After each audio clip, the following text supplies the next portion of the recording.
praat oor Handelinge. Jy sal nou onthou hoe ons in Handelinge lees van hierdie twee verhale wat so parallel met mekaar verloop. Aan die een kant die verhaal van die kerk wat groei, mense wat meer word, gemeentes wat uitbrei, en aan die ander kant is 'n tweede verhaal van teëspoed, verhale van vervolging, van pyn, van in die tronk beland, pogings om die kerk te stop. So ons kry hierdie twee verhale parallel met mekaar. Nou uiteindelik, wanneer ons nou hier in Handelinge 17 kom, dan is Paulus op een van sy sendingreise, besig om oral waar hy kom die evangelie te verkondig. En hier in Handelinge 17 tref ons nou vir Paulus aan, as hy aankom in die stad Athene. En ja, u het dalk al gehoor van Athene, ja, dis die hoofstad van Griekeland vandag nog. En wanneer Paulus in hierdie stad kom, dan is dit nou 'n groot geleentheid. Mens kan jou nou indink, Athene is stokou stad, baie kultuur, maar 'n groot reuse hoofstad ook in daardie tyd. En dit beteken, dit was nou die plek waar die regeerders bly, die handelsroetes wat daar by mekaar kom. Waarskynlik was daar ook howe in daardie stad op daardie oomblik. En wat ons ook lees, talle tempels. Nou kom Paulus daar in Athene aan, en hy begin hier ietsie beleef van hierdie mense, het nog nie die evangelie van Jesus Christus gehoor nie. En sommer so in die strate, wanneer hy met mense begin praat, hoor 'n mens dadelik hoe die inwoners van Athene 'n bepaalde kultuur het, 'n bepaalde manier van waarin hulle gewoond is. Dis 'n stad vol filosowe. Hoe sê Paulus, mense wat elke dag iets nuuts wil sê of hoor. En dan terwyl hy so deur die strate van Athene loop, hoor 'n mens dat Paulus sê, maar hy sien al hierdie tempels, al hierdie feeste vir afgode wat die antieke Grieke gehou het. En dan sien hy onder andere 'n altaar waarop staan, hierdie is die altaar vir die onbekende God.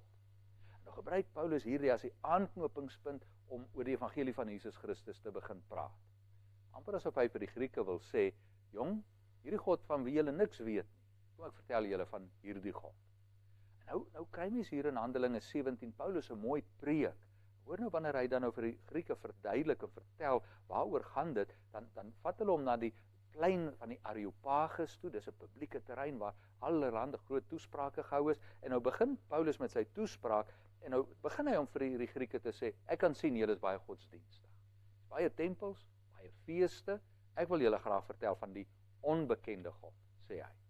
Nou begin Paulus se preek, as hy vir hulle vertel van God, die skepper, die een wat alles en almal gemaak het. Dis hier waar Paulus dan nou sy preek begin in vers 27.